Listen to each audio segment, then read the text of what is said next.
अगर आपने अभी तक हमारा चैनल सब्सक्राइब नहीं किया तो अभी सब्सक्राइब करें और बेल आइकॉन को क्लिक करके हमारी लेटेस्ट वीडियोस के बारे में अपडेट जानें। Every partner act in the capacity of.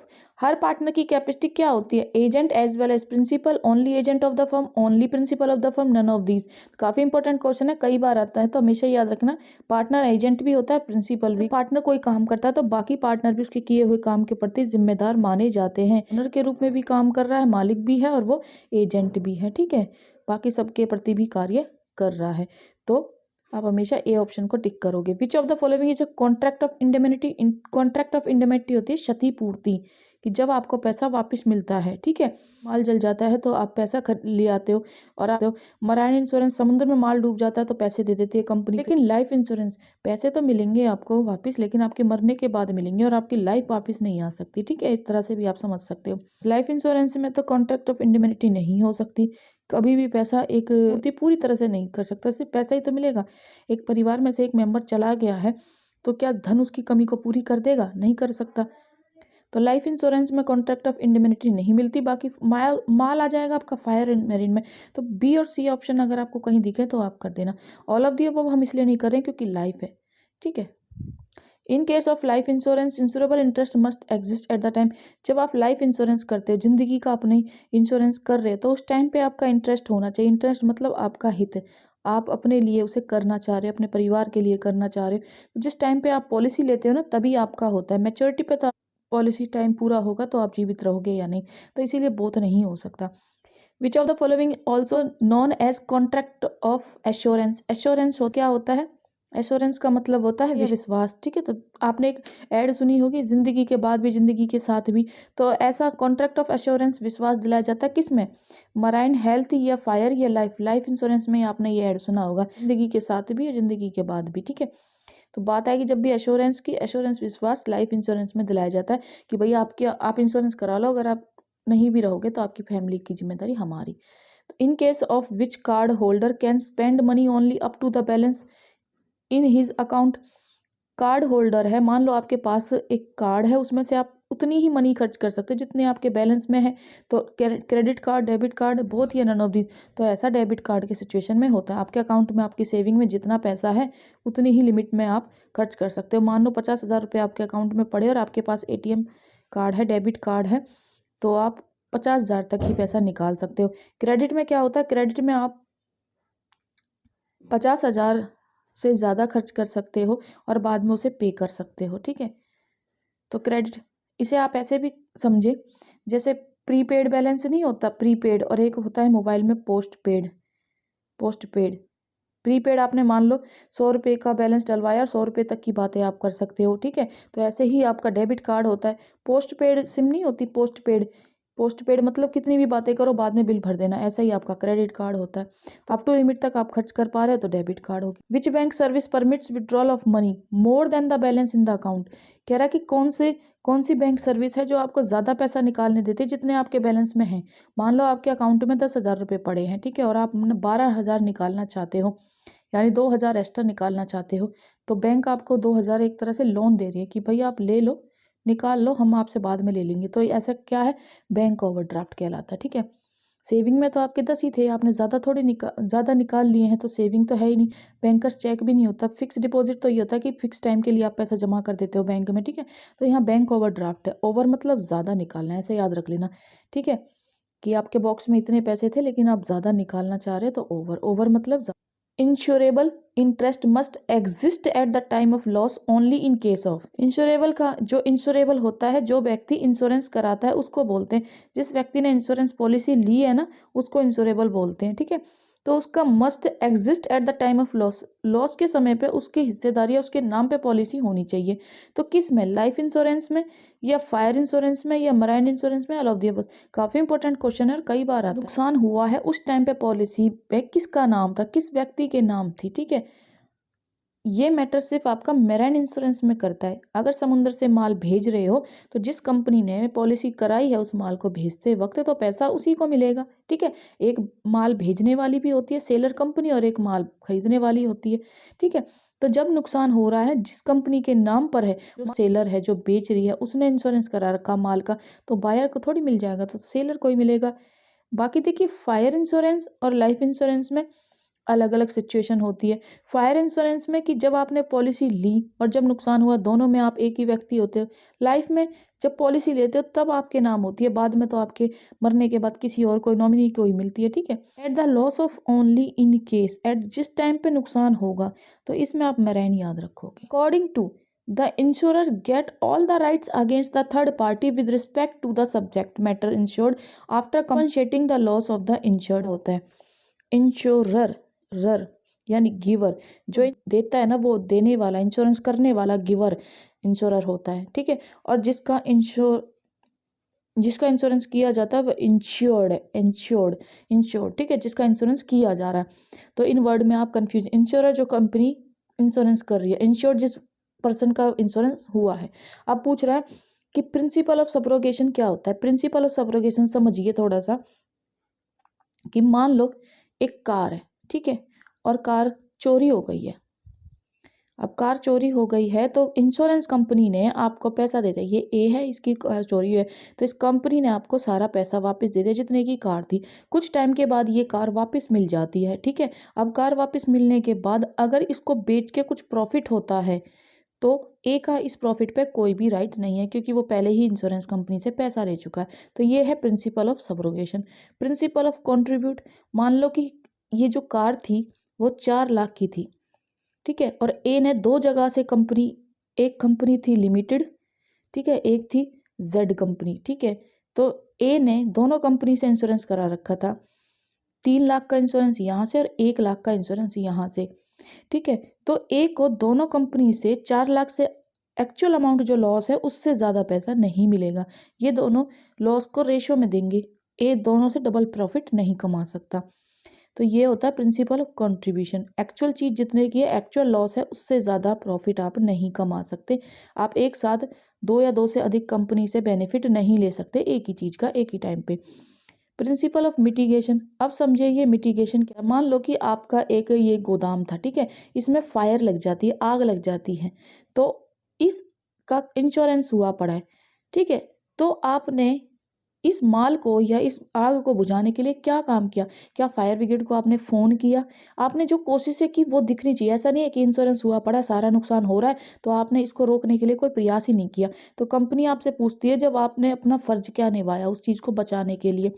यानी आपका फ़र्ज़ है कि डैमेज को कम किया जाए, डैमेज जो हो रहा था उसको मिनिमम किया जाए। ऐसा थोड़ी है कि सारा गोदाम आपने जलने दिया। मिनिमम करना तो मिटिगेशन, एम से मिनिमम, एम से मिटिगेशन। प्रिंसिपल ऑफ इंडेमिनिटी क्या है? प्रिंसिपल इंडेमिनिटी कहती है कि जितना आपका नुकसान हुआ है उतनी पूर्ति आपको की जाएगी। मान लो कि आपने 1.5 लाख रुपए का कोई घर इंश्योरेंस करा रखा था और उसमें आग लग जाती है और अब उसमें सिर्फ 1 लाख का ही नुकसान हुआ है, 50,000 का नुकसान बच गया है, तो कंपनी आपको 1 लाख ही देगी, 1.5 लाख नहीं देगी। यानी प्रिंसिपल इंडेमिनिटी कहते हैं जितना एक्चुअल लॉस हुआ है ना उतना ही आपको दिया जाएगा। प्रिंसिपल इंडेमिनिटी एक जैसे दिखते हैं। कंट्रीब्यूट माने सी आ रहा है ना, सी फॉर कंपनी, यानी 2 कंपनियां मिलकर उतना ही अमाउंट कंट्रीब्यूट कर रही हैं रेशो में जितना आपका एक्चुअल नुकसान हुआ है। प्रिंसिपल ऑफ इंडेमिनिटी ये कहती है कि जितना एक चीज का जितना पार्ट नुकसान हुआ ना उतना ही एक कंपनी आपको देगी। प्रिंसिपल ऑफ इंडेमिनिटी ये कहती है कि मान लो कि 1.5 लाख की चीज़ में से अगर उसका 1 लाख का पार्ट ही नुकसान हुआ है, 50,000 का सेफ बच गया है, तो कंपनी सिर्फ आपको, यहाँ एक ही कंपनी है, 1 लाख रुपए ही देगी। जो चीज़ सेफ है उसके पैसे नहीं देगी। यहाँ पे कह रहे हैं कि 2 कंपनी उस चीज़ की पूर्ति कर रही है और वो भी उतने ही अमाउंट में जितने का नुकसान हुआ है। तो यहाँ पर रेशो में करती है, 2 कंपनियां हैं। कंट्रीब्यूट में सी फॉर कंपनी है और प्रिंसिपल इंडेमिनिटी में एक ही company. Which of the following is a contract of utmost good faith. Good faith होता है कि विश्वास, ठीक है, कि जिससे आप इंश्योरेंस करा रहे हो, इंश्योरेंस करने वाली ये कंपनी और ये इंश्योरेंस करने वाला पर्सन, इन दोनों के बीच में विश्वास होना चाहिए कि ना तो ये धोखाधड़ी करके झूठ बोल के अपनी चीज़ों को खुद चोरी करा के इससे पैसे ले, और ना ही कंपनी ही जब नुकसान हो पैसा देने में पीछे हटे, ठीक है। तो ऐसी सिचुएशन किस तरह के इंश्योरेंस में होती है, चाहे लाइफ का हो, मराइन का हो या फायर, चाहे आग से नुकसान हो या समुद्र में डूब के, चाहे जिंदगी का हो, तो ये सब सिचुएशन में विश्वास अटमोस्ट फेथ होता ही है। तो हर टाइप में होता है। A contract of insurance is the contract of uberrimae fidei which principle of insurance is being highlighted. दोनों के बीच में विश्वास होना चाहिए। इंडेमनिटी जितना नुकसान हुआ उतने की क्षतिपूर्ति। सब्रोगेशन किया कि जैसे कार है, कार चोरी हो गई थी, कंपनी वालों ने पैसे दे दिए, तो अब कार अगर मिल गई है तो डबल नहीं मिलेगा आपको बेनिफिट, ठीक है, कि आप कार भी वापस ले लो और आपने कंपनी ने पैसे दे दिए इंश्योरेंस के, वो भी ले लो, तो ऐसा नहीं। इंश्योरेबल इंटरेस्ट होना चाहिए, यानी उसका हित होना चाहिए, उसका राइट होना चाहिए इंश्योरेंस पे। तो ऐसी सिचुएशन याद कैसे रखोगे? फिदाई, फिदाई मतलब फेथ, दोनों के बीच में फेथ होना चाहिए। Dash interlinks the saving bank account with a fix deposit account. Saving account वो होता है जिसमें आप पैसे को सेव करते हो, ठीक है। सेविंग अकाउंट सभी के पास होता है जिसमें हम चाहे कितनी बार पैसा निकाल ले, कितनी बार पैसा जमा कर दे। फिक्स अकाउंट ये होता है कि अगर हमने 1 साल के लिए पैसा जमा करा तो हम 1 साल से पहले पैसे को निकाल नहीं सकते, ठीक है। इंटरलिंक क्या होता है दोनों ही अकाउंट में? Recurring deposit account, current account, multiple option deposit account, या नन ऑफ दीज। तो वो होता है कि जैसे मान लो आपको 1 लाख रुपए फिक्स करने, तो 1 लाख रुपए को आप 25-25 हज़ार करके 4 बार में दे रहे हो, तो ये रिक्योरिंग है। करंट अकाउंट ये होता है कि आप बिजनेसमैन रखते हैं, इसको चाहे दिन में कितनी भी बार पैसा निकाले, कितना भी जमा करे, कोई लिमिट नहीं है। Multiple option deposit, multiple option deposit में कि आप रखा जरूरत पड़ने पे आप उसे सेविंग में कन्वर्ट करा सकते हो, तो इंटरलिंक दे रहा, यही आपका राइट आंसर हो जाएगा। मल्टीपल ऑप्शन, एक से ज़्यादा ऑप्शन जब आपको दिए जा रहे हैं तो राइट आंसर यही हो जाएगा। Priya wants to open a bank account for her business, business के लिए अकाउंट खोलना चाहती है, in which she can deposit and withdrawal, जिसमें वो पैसा जमा करे निकाल ले, money number of a times in a day, दिन में कितनी भी बार वो निकाले या जमा करे, ठीक है। She should open dash account for this purpose. इससे पहले वाले क्वेश्चन में मैंने बताया कि बिजनेस पर्पस से जो अकाउंट खोला जाता है उसे क्या कहते हैं? करंट नहीं होती, कितनी भी बार आप पैसा जमा कर सकते हो, कितनी भी बार निकाल सकते हो। फिक्स में तो फिक्स ही हो गया, बार बार नहीं निकाल सकते, ठीक है। सेविंग में आपकी लिमिट्स होती हैं कि मान लो दिन में 3 बार ही निकाल सकते हो, ठीक है, और वो भी लिमिटेड अमाउंट होता है, कितना अमाउंट ही निकाल सकते हैं, ठीक है। तो ये नॉर्मल पर्सन के लिए होता है। और बिजनेसमैन की बात जब आएगी तो बिजनेस के लिए आप याद रखोगे करंट, ठीक है। इंडिविजुअल, इंडिविजुअल यानी 1 पर्सन, एक व्यक्ति। और फर्म हु गेट कंपनसेशन क्या होता है? जो नुकसान हो जाए उसकी भरपाई करना, ठीक है। In the event of loss is known as, तो इंडिविजुअल हो या फर्म हो जो कंपनसेशन लेता है, कभी भी नुकसान हो तो उसको क्या कहते हैं? इंश्योरर से लेता है, इंश्योर्ड से, आइदर ए और बी, नन ऑफ दीज। आप इंश्योरेंस गेट कर रहे हो, ठीक है, आपको कंपनसेशन गेट करना है। कंपनसेशन मतलब जो नुकसान हुआ है वो आपको लेना है। लेता कौन है? इंश्योर्ड, जिसने इंश्योरेंस करा रखा है, ठीक है। देता कौन है? इंश्योरर। देने वाला पूछा होता है गिवर, मैंने याद कराया इंश्योरर, इंश्योरर गिवर, देने वाला होता है ये। और जो ले रहा है, गेट मतलब होता है प्राप्त करना, जो रिसीव कर रहा है वो कौन होता है? इंश्योर्ड, जिसने पॉलिसी ली हुई है।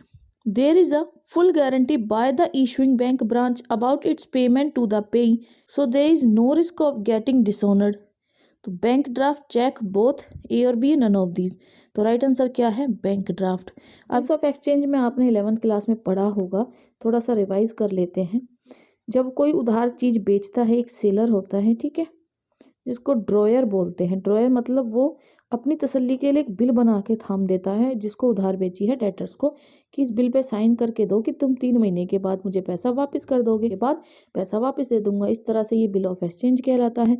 अब अगर मान लो 3 महीने से पहले सेलर को पैसे की जरूरत पड़गी, तो इस लेटर को ले जाके बैंक से पैसा ले लेता है। कौन? सेलर। तो बैंक को अब पैसा दे देता है सेलर को, ठीक है।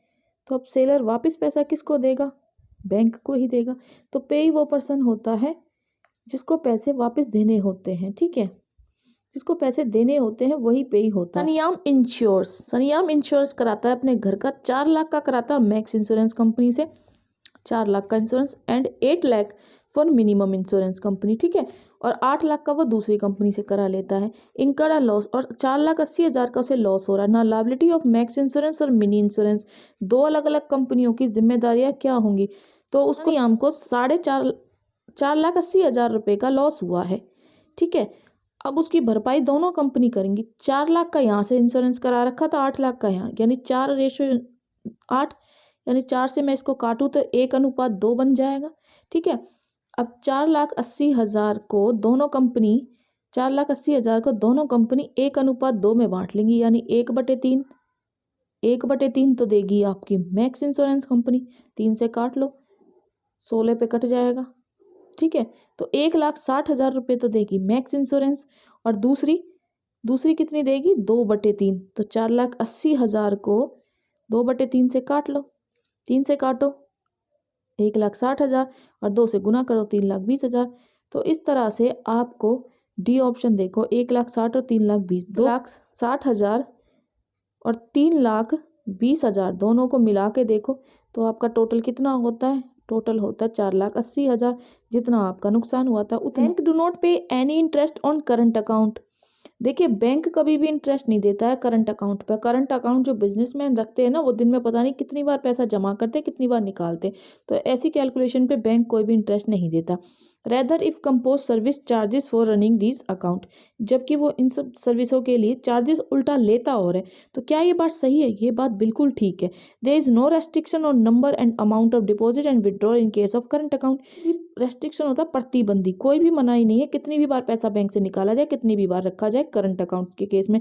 तो दोनों बात ठीक है, दोनों बात एक दूसरे से जुड़ी हुई है। यहाँ भी करंट अकाउंट की बात हो रही, यहाँ भी करंट अकाउंट को डिफाइन किया हुआ है।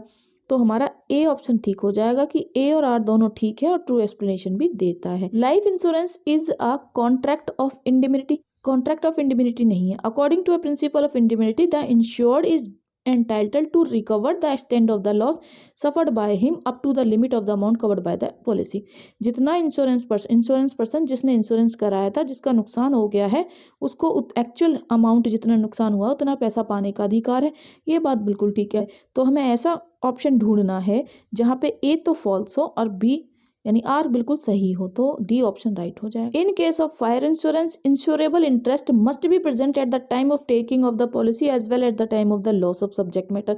यानी जब आपने इंश्योरेंस लिया हुआ है तो जिस टाइम पे आपने इंश्योरेंस पॉलिसी कराई उस टाइम पे, ठीक है, मान लो कि आज जनवरी है, जनवरी में आपने पॉलिसी कराई उस टाइम पे, और मान लो कि दिसंबर में कोई लॉस हुआ है तो इतने टाइम पे, लॉस के टाइम पे भी और पॉलिसी दोनों के टाइम पे आप ही के नाम पे इंश्योरेंस हो। तो क्या ऐसा फायर इंश्योरेंस में होता है? तो ये बिल्कुल ठीक बात है। जब नुकसान हो रहा तब भी और उससे पहले भी आप ही के नाम पे इंश्योरेंस पॉलिसी होनी चाहिए, बिल्कुल ठीक बात है। Fire must be proximate cause of damages और loss in fire insurance policy. Fire में प्रोक्सीमेट कॉज ऑफ डैमेज, जो डैमेज हुआ है, नुकसान हुआ है, वहाँ का जो रीज़न है वो जायज़ रीज़न होना चाहिए। ये भी बात, ये दोनों बात बिल्कुल ठीक है। लेकिन यहाँ देखिए, यहाँ पॉलिसी किसकी ओनरशिप की बात कर रहा है कि किस टाइम पे होनी चाहिए। यहाँ फायर में डैमेज जो हुआ है प्रोक्सीमेट कॉज, कारण पूछा है, तो दोनों बात ना यहाँ से आपस में रिलेट नहीं है, जिसकी वजह से नॉट एक्सप्लेनेशन ऑफ ए है। तो बी आपका राइट आंसर हो। Life insurance is not only a protection but is a short of investments also.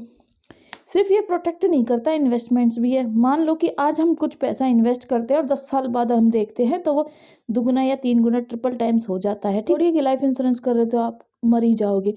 हो सकता है कि 15 साल के बाद आप 15 साल का, मान लो 15 साल का इंश्योरेंस लिया है लाइफ प्लान, और 15 साल बाद आप जीवित हो तो वो वापस मिल जाएगा। तो इन्वेस्टमेंट्स की तरह भी होता है, बिल्कुल ठीक बात है। Under life insurance certain sum is returnable to the insured at the time of death और the expiry of a certain period. भाई 15 साल का आपने लिया है इंश्योरेंस, ठीक है, तो 15 साल बाद अगर आप जिंदा हो तो आपको एक इन्वेस्टमेंट की तरह पैसा वापस मिल जाएगा। ठीक है, अगर डेथ हो जाती है तो इन दैट केस पहले ही मिल जाता है जिस दिन आपकी डेथ होती है। ठीक है, तो ये दोनों ही बातें सही है। और देखिए, जहाँ यहाँ पे इन्वेस्टमेंट्स की बात है, यहीं पूरे इन्वेस्टमेंट्स को डिफाइंड किया जा रहा है किस तरह का इन्वेस्टमेंट्स है। तो यानी ए रीज़न हो गया। ठीक है, दोनों बात सच है और इसको एक्सप्लेन भी किया जा रहा है। ठीक है, तो डेबिट मीन्स, डेबिट क्या है? an increase in assets, an increase in liability, increase in the proprietor's equity या a decrease in assets। तो देखिए, अगर आप है तो मॉडर्न अप्रोच में आपने क्लियर करके याद किया होगा। क्लियर मतलब C फॉर कैपिटल, ठीक है, L for liability, E for expense, और A फॉर एसेट्स, और R फॉर रेवेन्यू। जिसमें से बोवल शब्द याद रखना, ए और ई, दो बोवल शब्द हैं, ए और ई, यानी एक्सपेंस, एक्सपेंस आपके, और असेट्स जब भी आपके पास आएंगे तो वो डेबिट होंगे, यानी जब भी वो इंक्रीज होंगे तो वो डेबिट होंगे। ठीक है, और जब भी वो डिक्रीज होंगे तो वो क्रेडिट होंगे। बाकी इससे ऑपोजिट है, लाइबिलिटी हो गई, कैपिटल हो गई, और रेवेन्यू, ये तीनों चीज जब आपके डिक्रीज और डेबिट होंगे। अदर टाइम पे ये अगर इंक्रीज होने हैं तो ये फिर क्रेडिट होंगे। डेबिट मीन्स, डेबिट कब होता है? जब असेट्स आती है तो वो इंक्रीज होती है, डेबिट मीन्स। ए आपका राइट आंसर हो जाएगा। जैसे जब आप कोई मशीन लाते हो, ठीक है, तो मशीनरी अकाउंट डेबिट, असेट्स आती है टू कैश, तो मशीन आप ला रहे हो तो वो इंक्रीज हो रही है, ठीक है, बढ़ रही है इस तरह। क्रेडिट मीन्स, क्रेडिट का मतलब क्या है? An increase in assets, assets बढ़ रही है तो क्रेडिट होता है। अभी हमने बताया इंक्रीज इन असेट्स होता है तो वो डेबिट होता है, तो ये तो नहीं हो सकता। An increase in liability, decrease in liability, liability घट रही है तो, या a decrease in a proprietor, तो वो क्रेडिट होती। तो बी आपका राइट आंसर हो। Goods to Ram for cash is debited to, अगर आप एंट्री करोगे तो क्या होगी? Cash account debit to sales account, ठीक है। तो पूछ रहा है कि नगद में आप बेचते हो तो क्या डेबिट हुआ? कैश डेबिट हुआ। बी आपका राइट आंसर हो जाएगा। राम, राम को तब करते जब क्रेडिट में होता, ठीक है। यहाँ साफ साफ बोला है कैश में हुआ तो इसलिए राम तो होगा ही नहीं। सेल्स, सेल्स आपका क्रेडिट नेचर है, हमेशा क्रेडिट होता है, नन ऑफ दिस हो नहीं सकता, कैश आ गया, तो राइट आंसर आपका बी हो जाएगा। Withdrawal of cash from business by the proprietor is credited to, proprietor कौन होता है? प्रोप्राइटर होता है ओनर। ओनर अगर पैसा निकाल रहा है तो वो क्या हो जाएगी? ड्रॉइंग्स हो जाएगी, ठीक है। पर्सनल यूज के लिए निकालता है तो ड्रॉइंग्स टू कैश, तो ड्रॉइंग्स अकाउंट हो जाएगा डेबिट और कैश हो जाएगा क्रेडिट।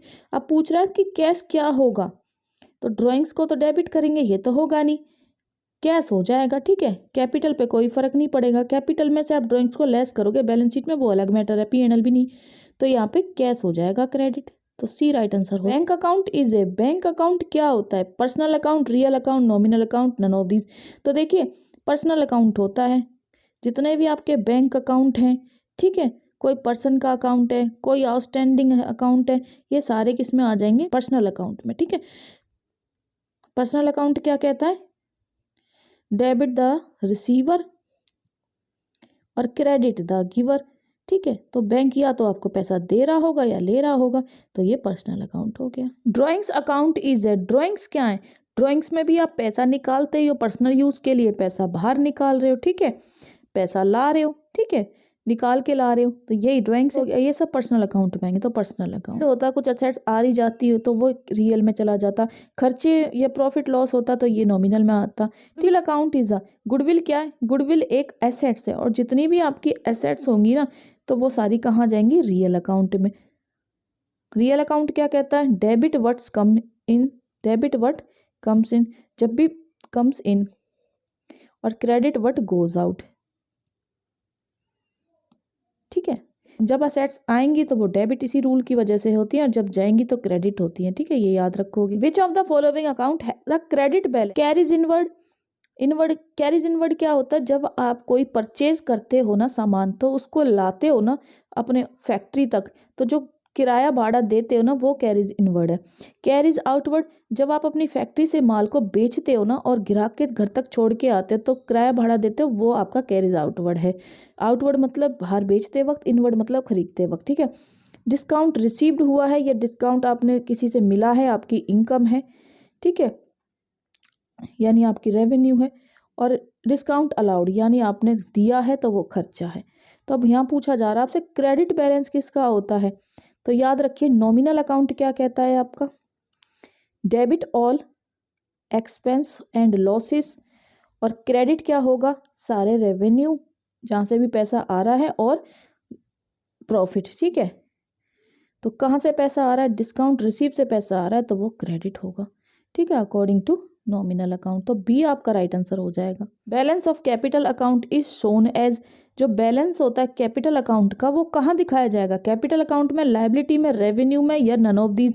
तो देखिए जो बैलेंस होगा कैपिटल अकाउंट का, जितना आपने बिजनेस में पैसा लगाया तो वो तो कैपिटल अकाउंट में ही दिखाया जाएगा। कैपिटल आपकी लायबिलिटी होती है, ठीक है, लेकिन आप याद रखें कि जो आपकी अकाउंटिंग इक्वेशन है वो हमेशा ये कहती है assets is equal to liability plus में कैपिटल, ठीक है। यानी जो बाहर से पैसा लगा रहे हो आप बिजनेस में वो लायबिलिटी, और खुद का पैसा लगा रहे हो वो कैपिटल। तो यहाँ पे कैपिटल की बात हुई है तो वो कैपिटल अकाउंट में ही आएगा, लायबिलिटी में नहीं है, कंफ्यूज ना हो। Sundry creditor account is a revenue account, capital account, liability account, या नन ऑफ दीज।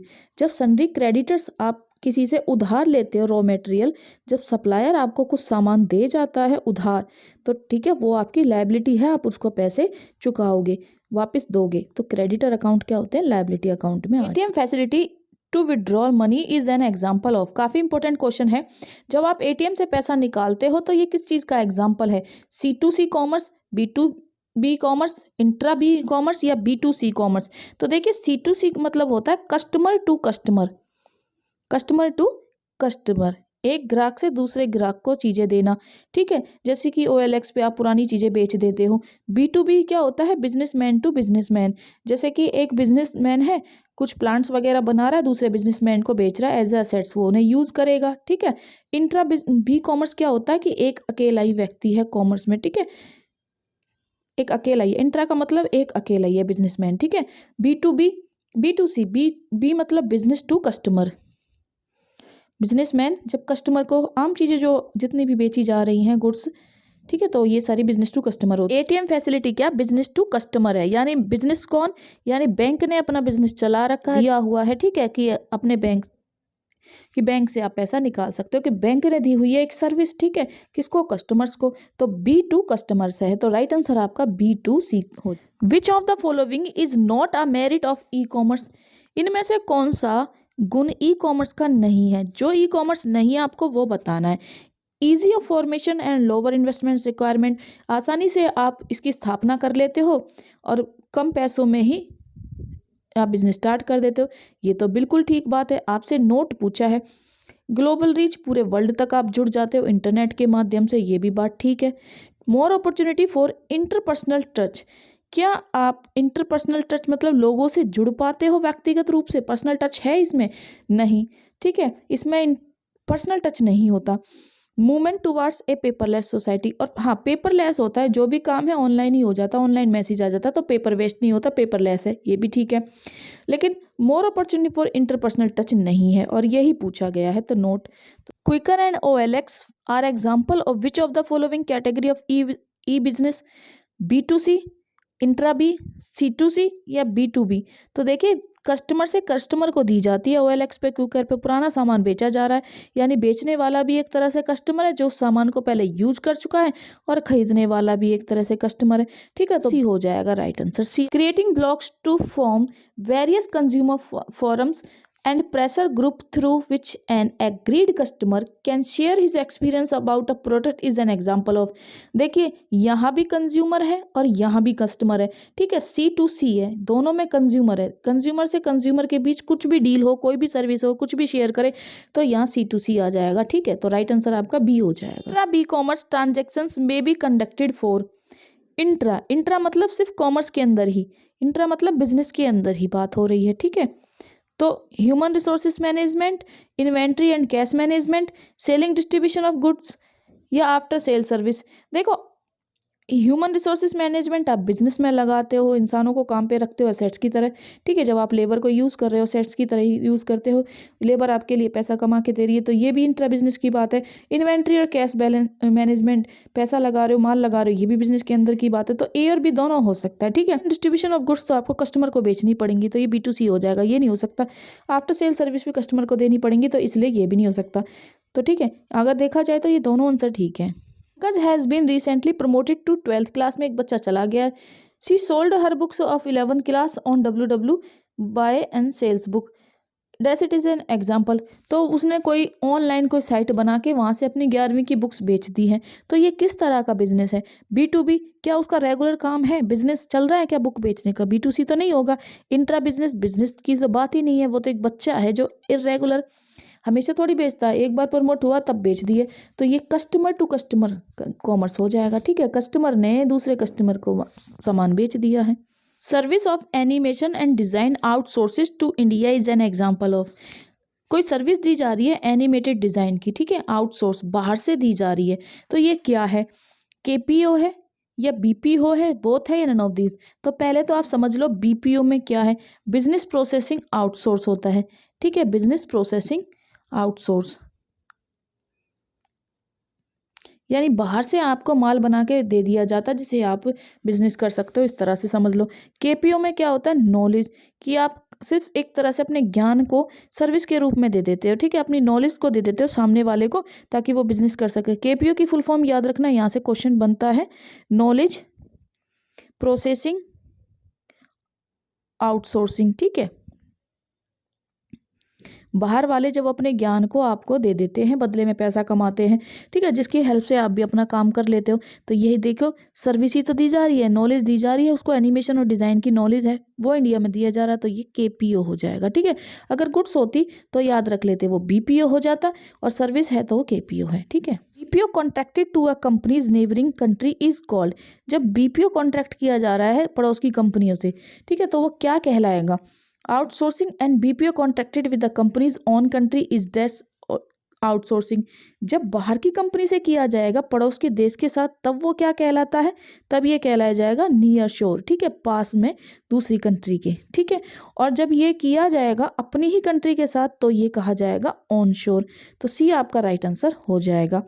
देखिए, जैसे हमने पड़ोस के जापान से मेट्रो बनानी सीखी थी ना, और फिर हमने बाद में मेट्रो खुद बना ली, तो जब हमने ये सीखा था तो वो नियर शोर था, पड़ोसी देश से हमने कुछ सीखा है। ठीक है, और जब हम अपने ही देश में अपने ही BPO करते हैं कॉन्ट्रैक्ट अपनी ही कंट्री के लिए, तो वो ऑन शोर होता है। Complaint launch by a customer at the call centre setup the company is an example of.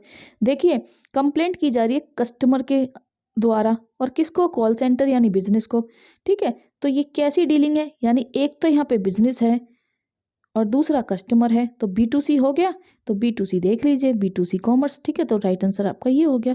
Business to business तो बात हो ही नहीं रही है, इंट्रा बिजनेस भी नहीं है, कस्टमर टू कस्टमर भी नहीं है, एक कस्टमर है दूसरा कॉल सेंटर है, यानी एक ऑफिस है बिजनेस है और दूसरा कस्टमर है, तो B2C। Global reach is possible in case of, global तक पूरे वर्ल्ड तक आपकी पहुंच कैसे होगी? ई बिजनेस में, ट्रेडिशनल बिजनेस में। ट्रेडिशनल बिजनेस यही है, एक आप ऑफिस खोल के बैठ जाओ कहीं भी, वहीं से बेचते रहो। ई बिजनेस वो होता है इलेक्ट्रॉनिक, यानी नाम इसका इलेक्ट्रॉनिक है, वैसे होता ये इंटरनेट है। ठीक है, जैसे आपका मीशो हो गया, मिंत्रा हो गया, नाइका हो गया, पर्पल.com हो गया, ये सारी जितनी भी ऑनलाइन साइट्स हैं जिनके थ्रू आप अपने भारत से भी बाहर लोगों के साथ जुड़ जाते हो और माल आउट ऑफ कंट्री भी बेच पाते हो। ठीक है, तो ये क्या हो गया? ई बिजनेस हो जाएगा। ई बिजनेस में ही ग्लोबल पहुंच हो सकती है। आप एक छोटे से गांव में या किसी शहर में हो तो वहीं तक ही लिमिट रह जाओगे। ट्रेडिशनल बिजनेस में तो employees can access to organizations network and can work from anywhere through computer network. It is an work from home सुना था कोविड में, वर्क फ्रॉम होम ये वही है। अब देखिए, जो वर्क फ्रॉम, जो एम्प्लॉय है वो तो कंपनी का ही है ना, कंपनी से जुड़ा हुआ है, तो कंपनी से ही तो कनेक्ट होकर काम कर रहा है, तो इंट्रा बी कॉमर्स, तो इंट्रा बी कॉमर्स आ जाएगा। यहाँ कस्टमर और टू कस्टमर की तो कोई बात नहीं है, बिजनेस टू कस्टमर की भी कोई बात नहीं है, बिजनेस टू बिजनेस की भी बात नहीं है। बिजनेस का ही एम्प्लॉय है, उसके अंदर का ही बंदा है, चाहे अपने घर से काम करे चाहे ऑफिस जाके करे, इंट्रा विद कॉमर्स आ जाएगा। Physical presence is required in case of, physically आपका वहाँ होना किस तरह के बिजनेस में होता है? ट्रेडिशनल बिजनेस, ई बिजनेस। आप दुकान पे बैठ जाओ जाके, ग्राहक आएंगे जाएंगे तो उनको फिजिकली आप दिख रहे हो। ठीक है, पर्सनल टच भी है, आप उनके एक्सप्रेशन देख सकते हो, हाव भाव, आपके प्रोडक्ट को खरीद के वो खुश है या नहीं, तो ये सब ट्रेडिशनल बिजनेस में होता है। ये बिजनेस यानी ऑनलाइन बिजनेस में ये सब नहीं होता, ना ही पर्सनल टच होता है, ना ही आप उससे फिजिकल प्रेजेंस होता है। ठीक है, यहाँ तक कि आप एक कंपनी आप लिंक होता है, वहीं से आप कुछ खरीद रहे बेच रहे हो, कौन रियल ओनर है कई बार ये भी नहीं पता चलता। आउटसोर्सिंग जनरली इन्वॉल्व कॉन्ट्रैक्टिंग, जो आउटसोर्स होता है यानी बाहर से जो विदेश में सहायता दी जा रही है या विदेशी लोगों की हेल्प ली जा रही है, इस तरह के कॉन्ट्रैक्ट है। Out activity to specialise service provider and allow manager to concentrate on their dash activity, तो स्पेशल सर्विस दी जा रही है, यानी वही KPO से आप नॉलेज है उसको, उनकी सर्विसेज ले रहे हो। एंड अलाउ मैनेजर, मैनेजर को कॉन्सेंट्रेट करने के लिए कह रहे हो, किस पे? कोर नॉन कोर पे, कोर पे, नॉन ऑफ दीज, या नॉन कोर और कोर। तो देखो, जब बात आ रही है आउटसोर्स जनरली इन्वॉल्व कॉन्ट्रैक्टिंग, जब बाहर के लोग आपसे इन्वॉल्व हो रहे हैं तो ये तो नॉन कोर हुआ। ठीक है, क्या हुआ? नॉन कोर, यानी आउट ऑफ कंट्री के लोग हैं। एक्टिविटी स्पेशलाइज सर्विस प्रोवाइड कर रहा है, वो मैनेजर ही है, आपका खुद का ही मैनेजर है पर अंदर का ही है, तो वो कोर एक्टिविटी हो जाएगी। ठीक है, बाहर का है तो नॉन कोर, और अंदर की बात है तो core. The volume of B2B, business to business transaction is much higher than the volume B2C customer. बिल्कुल ठीक बात है, बिजनेस टू बिजनेस का वॉल्यूम ज़्यादा होता है, बड़े लार्ज लेवल पे काम होता है। ठीक है, लार्ज लेवल पे यानी बड़ी बड़ी प्लांट्स बेचे जाते हैं, मशीनरी बेची जाती हैं। ठीक है, और बिजनेस टू कस्टमर में प्रोडक्ट बेचे जाते हैं, तो ये तो बिल्कुल ठीक बात है। To facilitate a single B2C transaction there are number of B2B transaction, अकेली भाई जेसीबी बना के कोई बेच रहा है, प्लांट बना के बेच रहा है, तो 15-15 लाख की बेची जाती है और इसमें प्रोडक्ट तो बहुत सारे बेचे जा सकते हैं।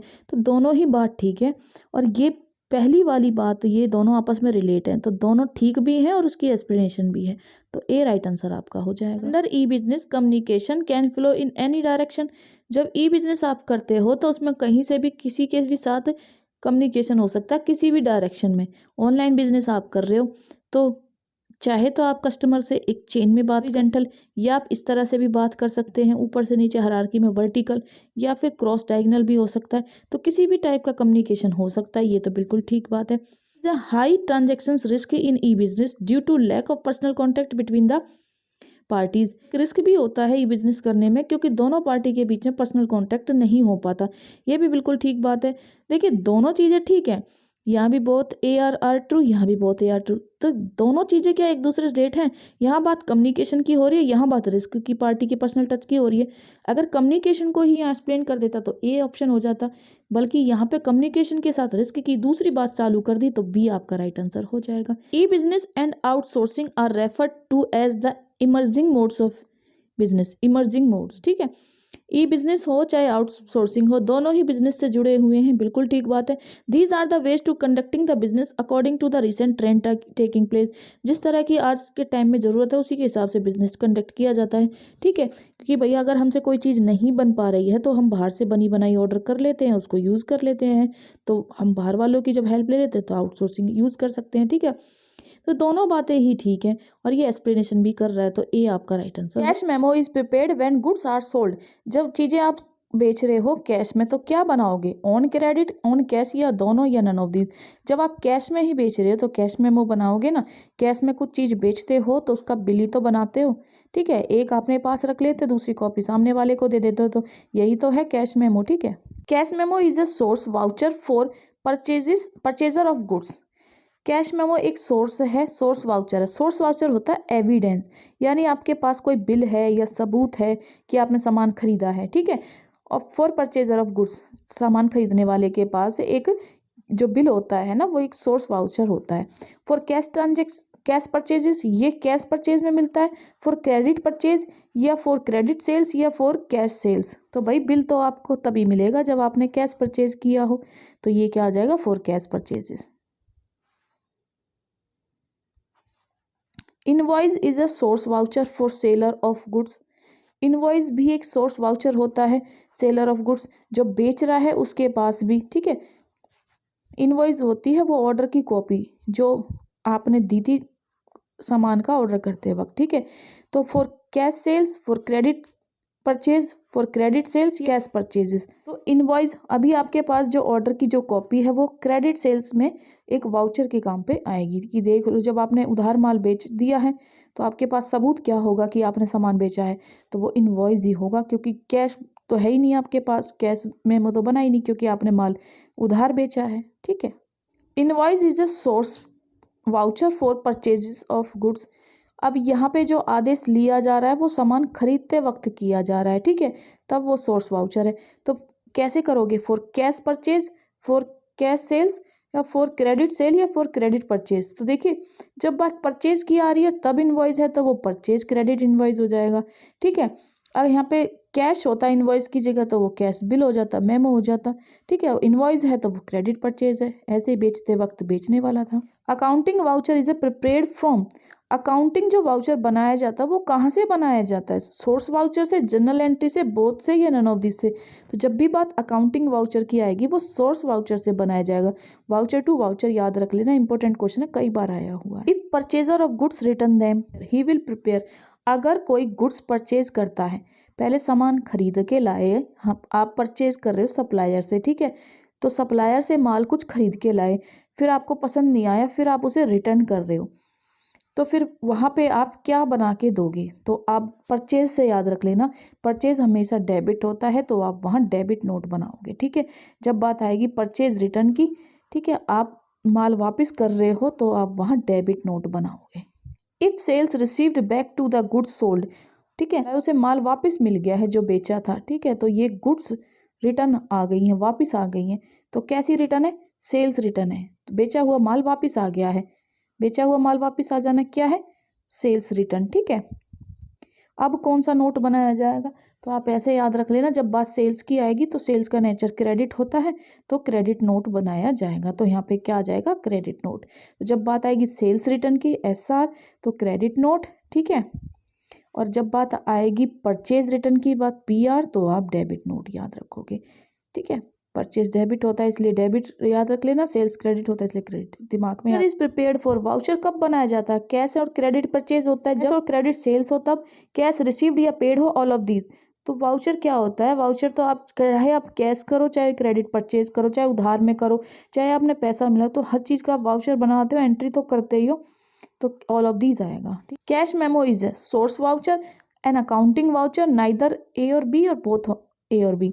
तो जब कैश मेमो होता है, कैश बिल होता है, तो वो एक सोर्स वाउचर की तरह काम करता है। जो आपके पास बिल है तो आप उस चीज़ से रिलेटेड एक सबूत है आपके पास कि हाँ मैंने ये चीज़ परचेज की थी, एविडेंस है। कल को वो चीज़ अगर वापस करनी है, ख़राब निकल आए, तो पैसे वापस लेने जाओगे तो एक एविडेंस यानी सोर्स ऑफ वाउचर है। तो कैश मेमो क्या होता है, सोर्स ऑफ वाउचर होता है।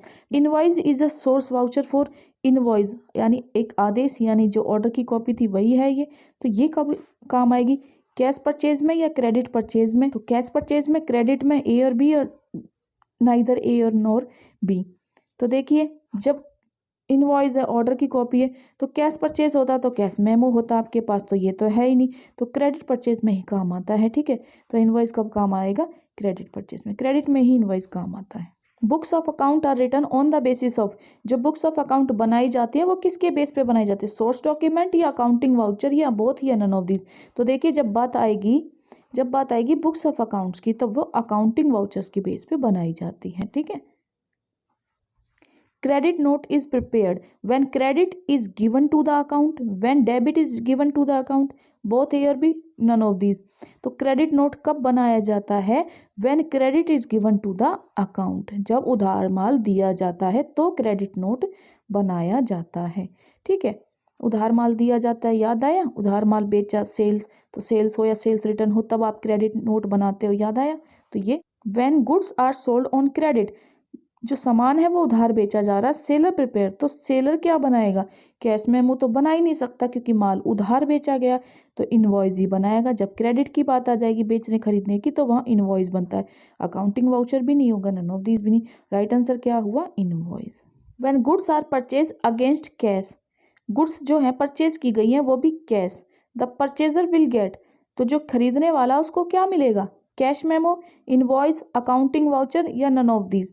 तो भाई जब बात आई है कैश की, जब तो कैश मेमो मिलेगा, कैश खरीदोगे तो कैश बिल भी तो मिलेगा आपको, उधार पे इनवॉइस होता है। ठीक है, transfer voucher are prepared to record, जब ट्रांसफर वाउचर बनाया जाता है क्या रिकॉर्ड करने के लिए, cash transaction, non cash transaction, दोनों या none of these. Non cash transaction के लिए रिकॉर्ड करने के लिए बनाया जाता है। ठीक है, तो ट्रांसफर वाउचर कब तैयार किया जाएगा, जब नॉन कैश ट्रांजैक्शन हुई। Credit purchase of furniture is recorded through, अगर कोई फर्नीचर आया है और वो भी उधार आया है तो कहाँ रिकॉर्ड होगा, cash transfer voucher, cash voucher, debit voucher, credit voucher. देखिए कैश में तो वो हुआ नहीं है, ठीक है, तो क्या होगा, ट्रांसफर वाउचर। जब बात आती है उधार ट्रांजैक्शंस की, कोई क्रेडिट ट्रांजैक्शंस होती हैं या नॉन कैश ट्रांजैक्शन, अभी बताया ना, नॉन कैश ट्रांजैक्शन यानी उधार वाली, तो ट्रांसफर वाउचर यूज होता है।